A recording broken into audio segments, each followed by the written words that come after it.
भाव से तालियां बजाते रहे हो।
भक्तवत्सल भगवान की तो दारू का भगवान शिव की भक्ति अपनी गोद में उठाया और दूर जाकर के माताओं उस बालक को धराती से कई टुकड़ों में परिवर्तित कर दिया। कई टुकड़े उस बालक के कर दिए, छिन्न भिन्न उस बालक के अंगों का कर दिया और उसको भस्मा के पलंग के नीचे फेंक दिया।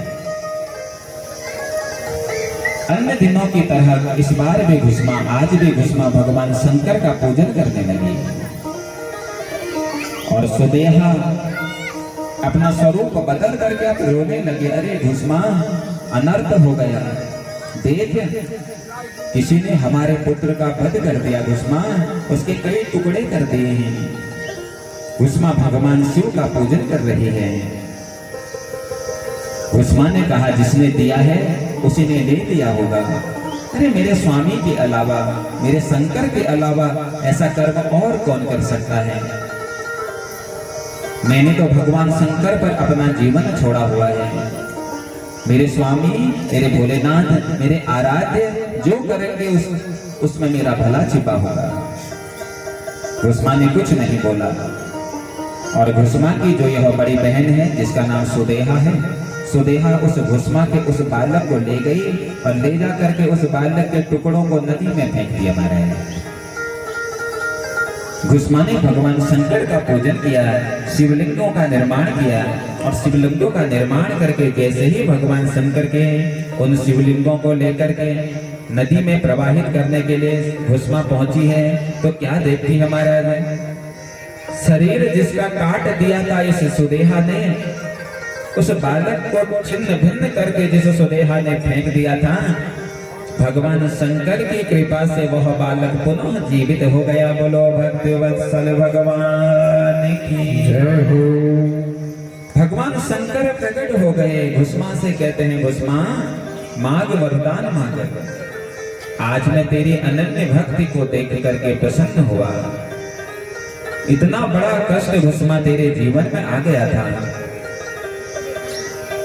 तेरी बहन ने तेरे पुत्र का छिन्न भिन्न कर दिया था, टुकड़े टुकड़े कर दिए थे, लेकिन तो फिर भी विचलित नहीं हुई। मांगो भस्मा क्या चाहिए?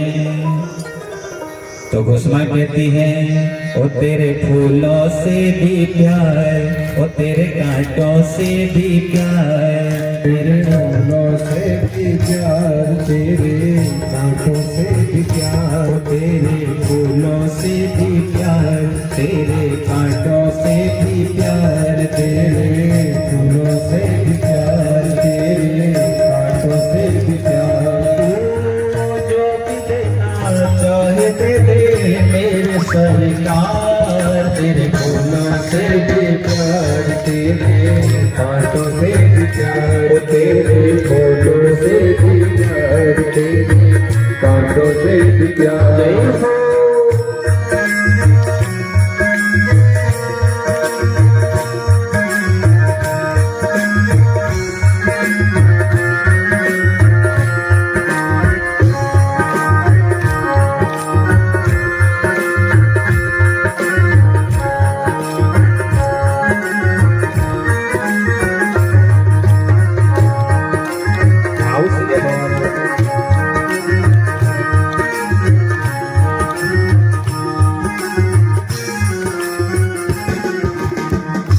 तेरी मर्जी में विधाता कोई छोटा बड़ा राज, तेरी मर्जी में विधाता कोई छोटा बड़ा राज। दुनिया चाहे हमसे रूठे तो होता नाराज, दुनिया चाहे हमसे रूठे तो होता नाराज। तेरी मर्जी में विधाता कोई छोटा बड़ा राज, मर्जी में विधाता कोई छोटा बड़ा राज। दुनिया चाहे हमसे रूठे तो होता नाराज, दुनिया चाहे हमसे रूठे ना होना नाराज। तुझे बंधन है बार बार, तुझे बंधन बार बार, जो देना चाहे दे दे मेरे सरकार, तेरे फूलों से भी प्यार, तेरे कांटों से भी प्यार, तेरे फूलों से भी प्यार, तेरे कांटों से भी प्यार है।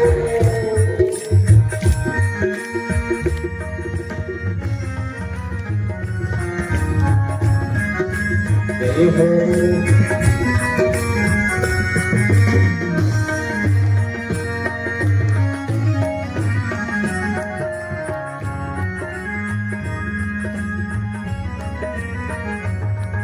का नाम की यह राक्षसी भगवान शंकर का विधिवत पूजन करने लगी, अर्चन करने लगी महाराज।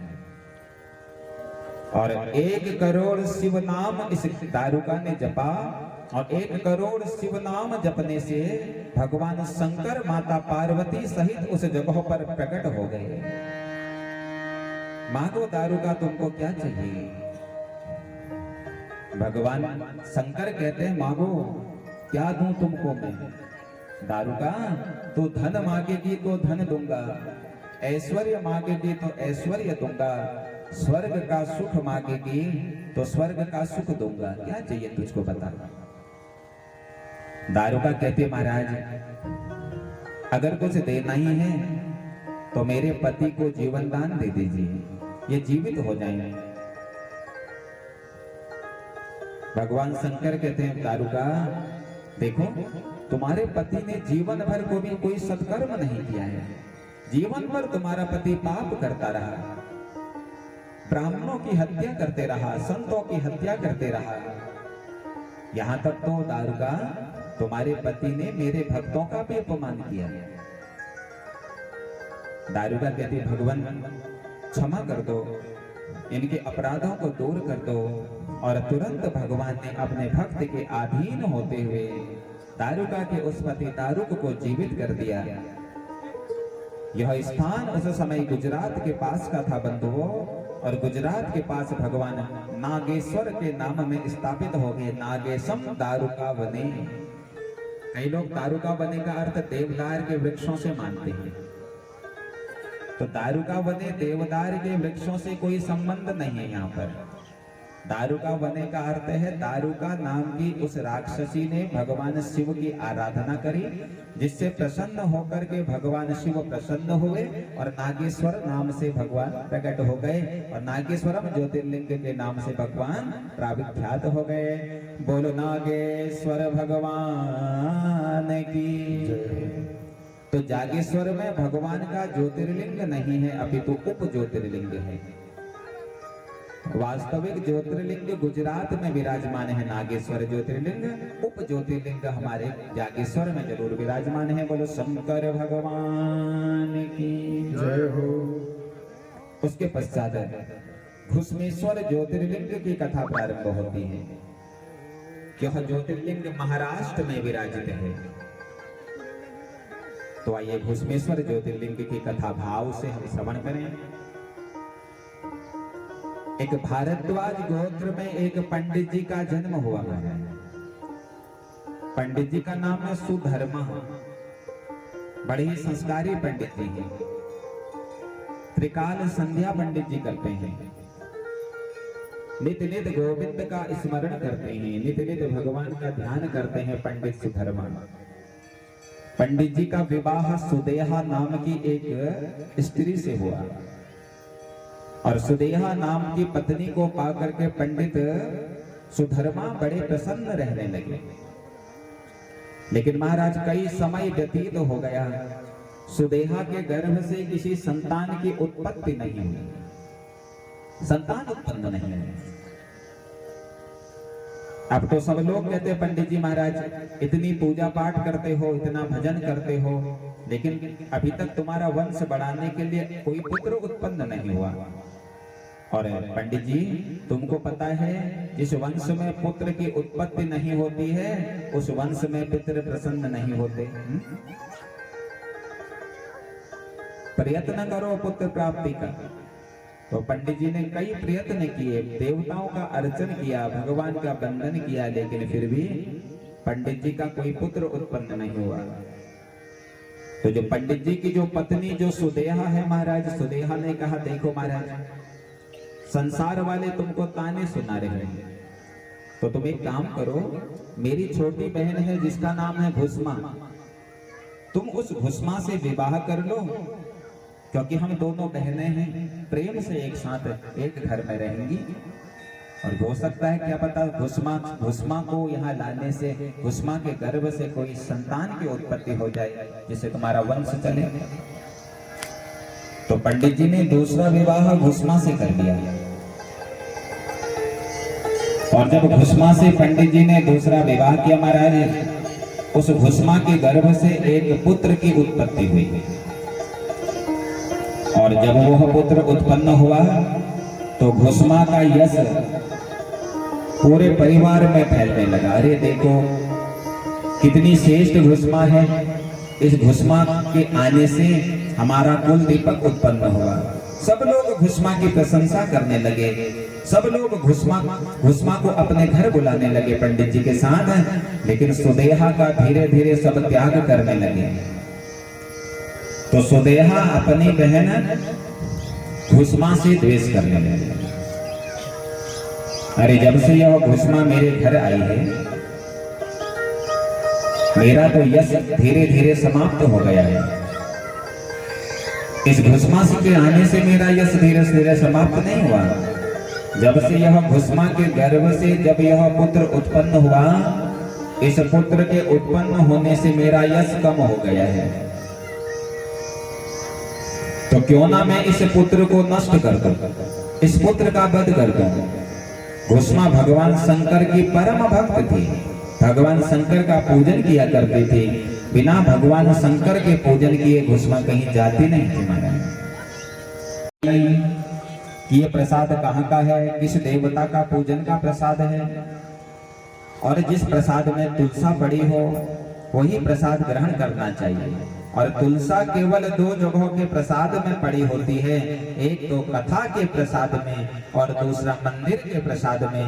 कोई कहीं से तीर्थ यात्रा करके आया है वह प्रसाद आप ले सकते हो, कोई कहीं से कथा सुन करके आया है वह प्रसाद आप ले सकते हो।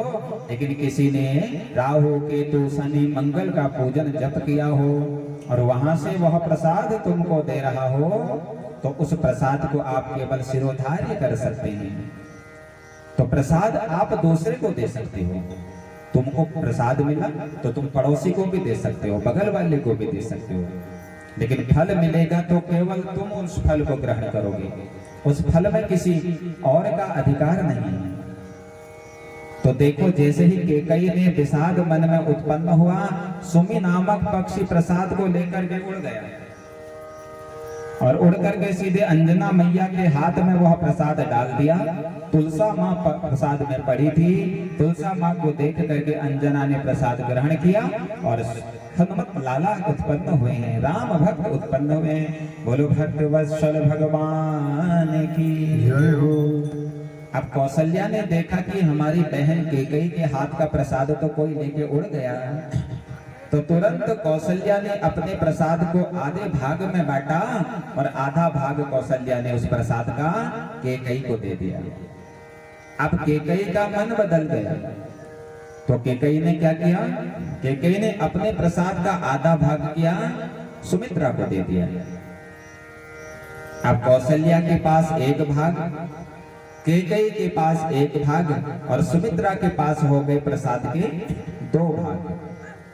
अब सुमित्रा के पास प्रसाद के जब दो भाग हुए तो सुमित्रा ने उसी समय मन में संकल्प ले लिया, इन प्रसाद के भागों से जो उत्पन्न होंगे, एक पुत्र को कौशल्या के पुत्र की सेवा में लगाऊंगी, दूसरे पुत्र को केकई के पुत्र की सेवा में लगाऊंगी। बोलो भक्त वत्सल भगवान की। ऐसा संकल्प इस सुमित्रा ने ले लिया। धीरे धीरे जैसे ही प्रसाद तीनों ने ग्रहण किया, ग्रहण करते ही तीनों का मुखमंडल चमकने लगा, देदीप्यमान मुखमंडल हो गया महाराज। और धीरे धीरे चैत्र का महीना प्रारंभ हुआ। मेरे भगवान का जन्म कब हुआ बंधुओं? चैत्र मास शुक्ल पक्ष नवमी तिथि अभिजीत मुहूर्त मंगलवार मेरे प्रभु का प्राकट्य हुआ। मेरे भगवान ने चैत्र का महीना ही ढूंढा प्रकट होने के लिए। भगवान चाहते तो बैसाख में उत्पन्न हो सकते थे, ध्यान देना सब लोग। भगवान चाहते तो ज्येष्ठ में उत्पन्न हो सकते थे, क्योंकि वो तो परम प्रकाश है महाराज, कौन उनको रोक सकता है? हाँ, उनकी करुणा तो करुणा है महाराज। उसकी मर्जी में हम सब की मर्जी है। अगर वो चाहते तो बैसाख में भी आ सकते थे, अगर वो आते ज्येष्ठ में भी आ सकते थे, लेकिन भगवान ने चैत्र का महीना चुना आने के लिए, क्योंकि चैत्र का महीना हमारा चरित्र है। ध्यान दीजिएगा सब लोग। ये जो 12 महीने हैं ना महाराज माताओं, ये 12 महीने हमको कुछ ना कुछ सिखाते हैं। तो आइए सुनते हैं कौन सा महीना हमको क्या सिखाता है। जो प्रथम महीना है यह है चैत्र का महीना है, और मेरे भगवान को कहा गया मर्यादा पुरुषोत्तम। मर्यादा पुरुषोत्तम है राघव। और मर्यादा पुरुषोत्तम कौन हो सकता है? जिसका चरित्र अच्छा हो। जो चरित्रवान होता है उसी के जीवन में मर्यादाएं आती हैं। जो चरित्र से पतित हो जाता है उसके जीवन में कभी मर्यादाएं नहीं आती हैं। जीवन में सब कुछ बदल सकता है, लेकिन एक बार अगर चरित्र से हम पतित हो गए, एक बार अगर हम चरित्रहीन हो गए, तो फिर वह चरित्र सुधरता नहीं है प्यारे। तो चरित्रवान बनो, अपने चरित्र को सुधारो। तो चरित्र जिसका श्रेष्ठ होगा, चरित्र जिसका अच्छा होगा, उसी के जीवन में मर्यादाएं आएंगी। चरित्र जिसका अच्छा होगा उसी पर देवताओं की कृपा होगी, उसी पर भगवती की कृपा होगी। जो चरित्र से हीन हो जाएगा उस पर किसी देव की कृपा नहीं होती है। तो प्रथम जो महीना है चैत्र, ये चैत्र चरित्रवान होना सिखाता है। अपने इन चरित्रों पर संयम धारण करो प्यारे। इन इंद्रियों को संयमित करो। जो इंद्रियां हमारे संसार में भाग रही हैं, इन आंखों से भगवान।